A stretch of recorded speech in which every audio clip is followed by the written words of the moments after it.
এই ক্যালিগ্রাফি আর্টটি 10 বছর পুরনো।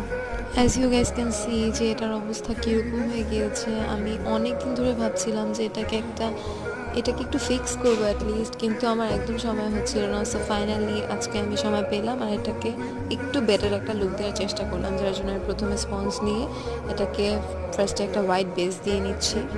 বেস হোয়াইট করার কারণ হলো এটা যদি হোয়াইট কালার না হয় তাহলে এটার উপর কোনো ধরনের রঙই ফুটবে না। রং ফুটার জন্য তোমার অবশ্যই বেসে অলওয়েজ হোয়াইটের একটা বেস অ্যাপ্লাই করে নিতে হবে।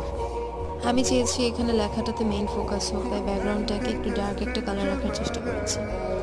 তারপর ভাবলাম লেখাগুলোতে একটু একটা শেড অ্যাপ্লাই করলে ভালো লাগতে পারে, পরে দেখি এটা দেখতে একদমই ভালো লাগছে না। তারপর আবার এটাতে হোয়াইট কালার করে কভার করে দিয়েছি। তারপর ভাবলাম এটাতে কিছু স্টোন লাগিয়ে দেখি, পরে দেখি দেখতে ভালো লাগছে না।